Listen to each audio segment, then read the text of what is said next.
Elle se déplace du côté court au côté jardin pour couvrir tous les angles de la nouvelle. Pour savoir et comprendre, Sophie Durocher. Alors, quand c'est le début de l'année, on fait on prend toutes sortes de résolutions. On va avoir des meilleures habitudes de vie parce qu'on va être en santé. C'est un excellent réflexe parce que, en effet, changer ses habitudes de vie, ça peut nous faire vivre vraiment plus longtemps. J'avais envie de parler de ça avec Dr Martin Junot, qui est cardiologue, directeur de la prévention à l'Institut de cardiologie de Montréal et collaborateur à la fondation du Centre EPIC. Dr Junot, bonjour. Bonjour. Docteur Junot, c'est quoi les meilleures façons de changer nos habitudes de vie, justement pour vivre plus longtemps? Parce que c'est quand même ça l'objectif, là, de vivre plus longtemps. Oui, vivre plus longtemps, mais personne ne veut vivre très vieux en mauvaise santé. Hein? Oui, c'est vrai. Comme disait Woody Allen, l'éternité, c'est long, surtout vers la fin, là. Oui, puis, tu sais, les gens ont très peur. Moi, je me le fais dire souvent que ça me donne d'arrêter de fumer si je peux mourir à 97 ans dans un CHSLD, ouais, avec une démence, etc. Ça fait que le but de la prévention, de changer ses habitudes de vie, c'est d'améliorer l'espérance de vie en santé. D'accord. Et puis l'espérance de vie en santé, malheureusement, elle est environ 10-12 ans moins que l'espérance de vie totale chez les Québécois, chez les Canadiens. Et puis partout dans le monde occidental, en ce moment, on voit que l'écart se rétrécit pas, au contraire. Les gens, autrement dit, tombent malades plus vite et passent plus longtemps avec une maladie chronique. Une des raisons à ça aussi, c'est non seulement l'obésité, etc., mais c'est aussi les traitements qui prolongent. Alors, moi, je dis toujours à mes patients, puis dans mes entrevues, l'idée, c'est pas de vivre très vieux, c'est de vivre le plus vieux possible en santé, pour en profiter. Puis ce que je dis, c'est que les Québécois, c'est bête, là, mais ils perdent une décennie de vie.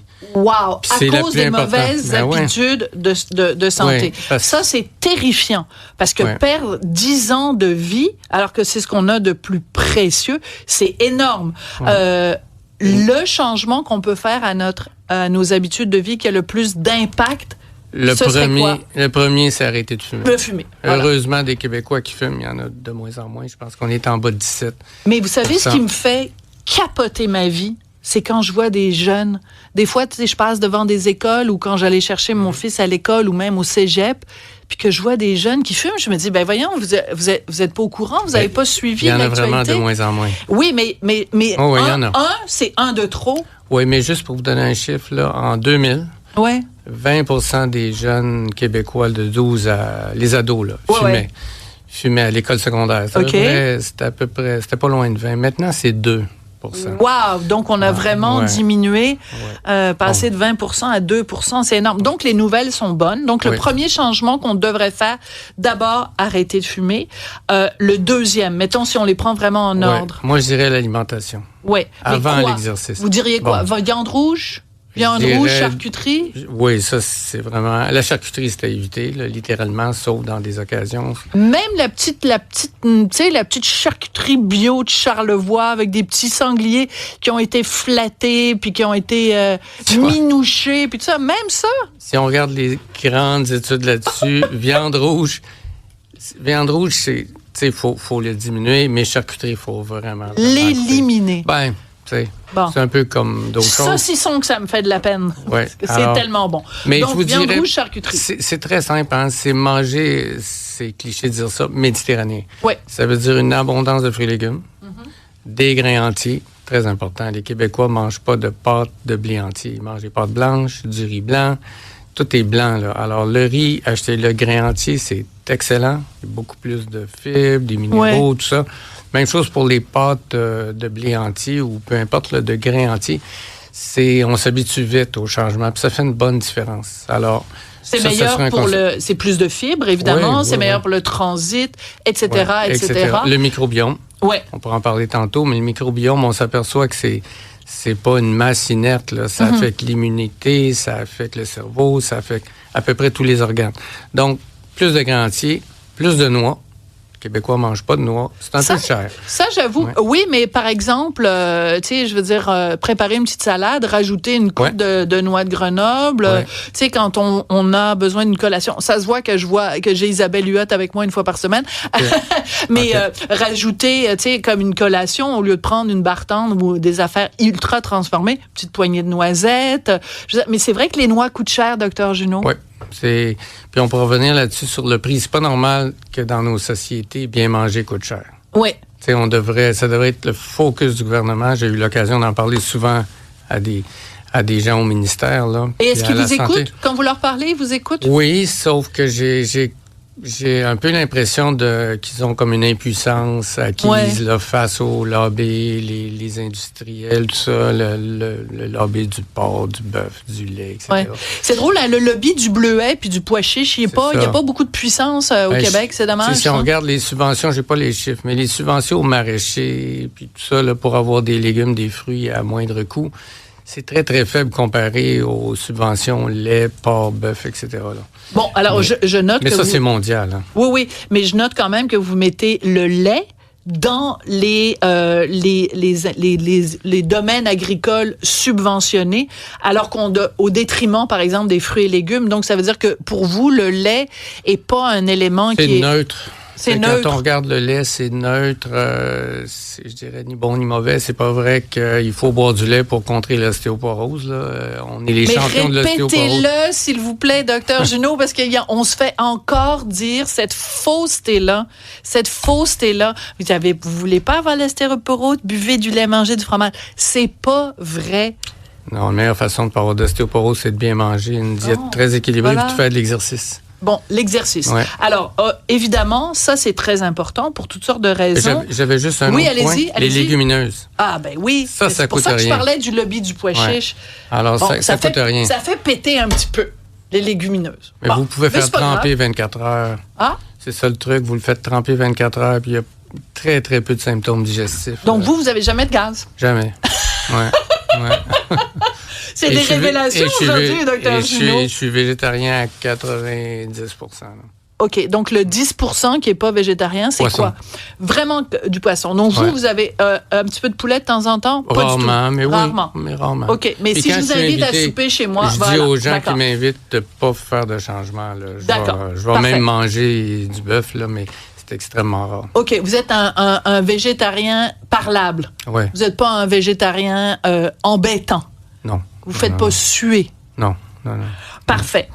L'exercice, le lien entre l'exercice et la prévention du déclin cognitif, ça, j'avoue que ça me passionne. Moi, j'essaie de m'entraîner le plus possible, le plus souvent possible, dans le plaisir. Pas que ça devienne une tâche, une obligation, et surtout pas une punition. Moi, j'aime ça danser, fait que je m'en vais danser. Mais en quoi ça m'aide avec mon déclin cognitif? Bien, un des premiers à faire de la recherche là-dessus, c'est un Québécois, je pense que vous allez le recevoir. C'est Dr Louis Bérère, un neuropsychologue, qui a une quinzaine d'années a fait son postdoc là-dessus, l'exercice pour la prévention du déclin cognitif. Puis à l'époque, on ne remonte pas à 50 ans, là, il y a une quinzaine d'années. Tout le monde croyait que les démences, Alzheimer et autres, là, c'était purement génétique. Puis c'est inévitable. Oui. Voilà. Et puis, des données semblaient montrer que l'exercice pouvait améliorer les fonctions cognitives puis prévenir ou ralentir le déclin. Et puis maintenant, tout le monde le sait. Là. Grâce au docteur Louis Bérère, c'est une fierté québécois, et d'autres. Lui et d'autres, son patron et d'autres. Mais ça, c'est passionnant. Il est un des premiers à en parler. Mais c'est passionnant, docteur Junot, parce que c'est une inquiétude. Hein. On voit, on s'est rempli, il y a des centenaires, donc on voit des gens qui vivent vieux, mais si c'est pour vivre avec de la démence ou toutes sortes de maladies connexes, c'est sûr que ça fait une fin de vie qui est plate. Donc, si on s'entraîne, on arrive à prévenir ça. Donc, avoir une meilleure santé de ce qui se passe entre les deux oreilles. Meilleure santé cognitive. Et puis, l'exercice va affecter, Dr Bérère, pour vous en parler plus, mais l'exercice fait ça, puis on pourrait parler les types d'exercices. La danse, c'est génial. Mais aussi, un peu de musculation, pas des poids et haltères très lourds, là, mais juste renforcer ses muscles, c'est particulièrement bon pour le cerveau. OK. Et on a appris il y a quelques années qu'il y a des molécules, c'est assez flyé, là, mais il y a des molécules libérées par les muscles qu'on appelle les exerkines. Hein? qui vont au cerveau. Exerkine. Puis qui vont, si on veut, influencer nos processus cognitifs. Mais c'est passionnant. Ouais. Donc, la prochaine fois, je vais manger des pois chiches. Je vais les faire tremper pour pas péter quand je vais au gym. Ouais. Je vais aller au gym. Je vais faire d'abord un petit peu de muscu. Ouais. Soulever de la fonte, comme dans la chanson. Puis ensuite, je vais aller danser. Puis là, je vais être correct. Puis je vais vivre. Hey, les auditeurs, je vais vivre jusqu'à 100 ans. Je vais avoir toute ma tête. Je vais continuer à faire des controverses. Par exemple. Non, mais c'est ça qu'on souhaite. Ouais. Vivre longtemps. Il y a beaucoup de questionnements. Puis tu sais, il y a des modes aussi dans l'alimentation, puis dans l'exercice, puis dans la santé. Par exemple, le lien entre l'alcool et la santé. Le consensus scientifique maintenant, c'est quoi? Ah, c'est toute une controverse. Je connais pas beaucoup de sujets plus controversés que ça, surtout en ce moment. Parce qu'il y a tout un groupe à l'OMS, par exemple, puis au Canada anglais surtout, qui dit essentiellement l'alcool, c'est mauvais, quelle que soit la dose. Dès le premier verre, c'est la phrase qui est utilisée. Il n'y a pas d'alcool, il n'y a rien. Ouais. Et ça, c'est, je dirais, un extrême, mais qui est très à la mode en ce moment dans les milieux scientifiques. Ben, c'est-à-dire qu'à partir du moment où ces gens-là, dans cette école de pensée-là, disent l'alcool est un poison. Donc, c'est sûr que personne dirait « Ah, ben, c'est un poison, prends un petit verre de poison, ça fera pas de mal. » À partir du moment où on déclare que c'est vraiment néfaste et poison, ben, c'est sûr que même un verre, c'est déjà un verre de trop. Et puis, malheureusement, je trouve que le débat est très passionné. Puis moi, j'ai écrit beaucoup là-dessus sur l'Observatoire de la prévention. J'ai fait une foule d'entrevues il y a 2 ans quand le groupe fédéral, le CCDUS, sorti son rapport en disant que 2 verres par semaine, c'était le maximum admissible, là, mais que le mieux, c'est 0. Moi, j'ai disséqué le rapport, j'ai lu toutes les études qu'il y avait dans le rapport. Ben, il y a plein d'erreurs dans le rapport. Bon, ben là... Puis leurs propres études qui citent, il y en a une en particulier, 600 000 personnes, là, un groupe d'Angleterre. Quand on regarde les figures dans l'article, puis qu'on ne fait pas juste lire le résumé puis le titre, on voit clairement que petite dose, il y a une réduction de mortalité totale. Petite dose. Petite dose.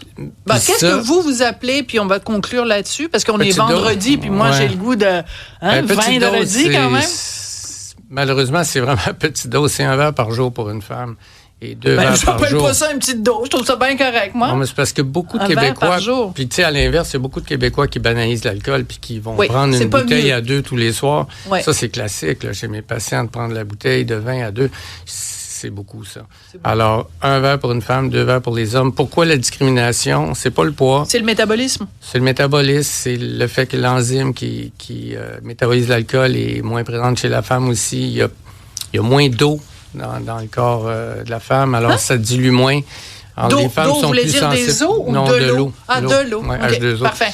Alors, c'est pour ça. Puis un verre, ben c'est 5 onces de vin, c'est une bière ou c'est 1,5 onces de fort. Alors, donc, je vais aller danser, manger des pois chiches, puis prendre un verre de vin par jour, puis je vais vivre vieille. Merci, c'est toujours un plaisir de vous parler, Dr Martin Junot. Je rappelle que vous êtes cardiologue, directeur de la prévention à l'Institut de cardiologie de Montréal et collaborateur à la fondation du Centre EPIC. Directeur de l'Observatoire de la prévention. J'ai un jeune cardiologue qui a pris ma place il y a 3 ans. Bon, ben écoutez, on va mettre ça à jour parce qu'on voudrait surtout pas mal vous présenter. Hey, c'est un crime de... Ça, c'est presque aussi grave que mégenrer quelqu'un. Pas pour moi, c'est pour... pour votre collègue qui a pris votre place. Bien sûr. Merci beaucoup, Dr Junot. C'est plaisir.